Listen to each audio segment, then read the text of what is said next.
What's up, guys? It's Deepak Shukla here again from Serpwizz. Welcome back to your continued training on working through our reports. So head over to www.serpwizz.com to get your free, instantly actionable SEO audit. And today we're talking about avoiding enormous network payloads. So if you're wondering what the hell that means, really it just means that if you've got a bunch of big images, then you should compress the hell out of them, and anything that is a big fat object that loads or is painted to your page, you could do with minimizing the size of that ultimately payload, which is basically what is being delivered to the end user. So as you can see here, large network payloads cost users real money and are highly correlated with long load times. So I've gone ahead and had a look at what we've got. We've got Facebook and here and then YouTube that's slowing the site down a lot, which is something that we need to look at, as well as some of our fonts, as you can see. So fonts, YouTube and Facebook are the things that are slowing us down. Now, if we head over to Lighthouse and have a look at what they say here, it says reducing the total size of your page's network requests is good for your user's experience on your site and their wallets. And this is an example of something that's big, 14.2 KB. Ours is 4, which is interesting.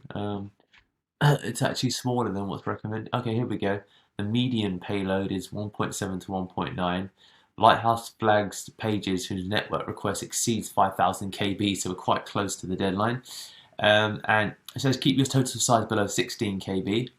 And this is based on the amount of data that can theoretically be downloaded on a 3G connection, while still achieving a time to interactive where you can actually interact with the site of 10 seconds or less. And then it's got a load of suggestions for things that you can do. So deferring requests until they're needed. So your page will make a lot of requests, and above the fold, you don't necessarily need to be concerned with those requests.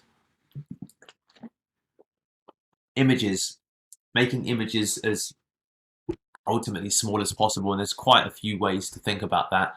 Minification, using WebP instead of JPEG and PNG. WebP is kind of a newer file format, which I think is perhaps probably similar to lossless image compression. And then you can set compression levels of JPEGs to 85%, I presume, of their normal size. And then requests from the page get cached or in the cache, meaning your local actual browser, so that you don't re-download resources on repeat visits.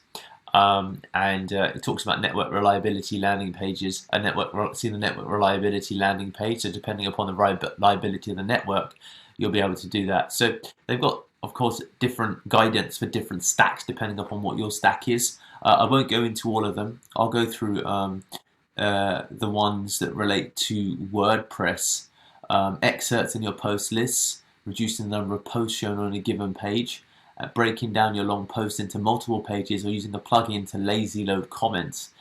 So if I go to another one that I've got here, this is from Tom Dubois of Online Media Masters.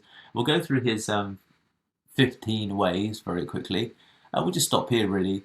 Identifying the cause, of course, and we've got the identification on our actual report, which you can have a look at. And it says file type, where the file is being served from, domain, CDN, or third-party service, and that will be a great way to think about it. And this is taken from Lighthouse, which is part of our report, so you don't need to go anywhere else. And then, really, you can just have a look at this list, to be honest with you.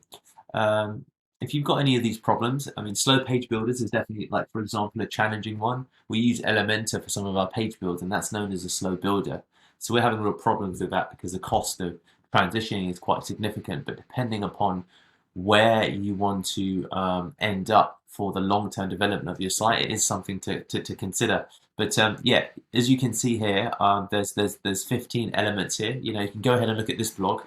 Perhaps in time we'll probably have our own, but certainly I think that these are considerations you do need to make when you're thinking about avoiding enormous network payloads. So that's my thoughts on that today. Catch you in the next one.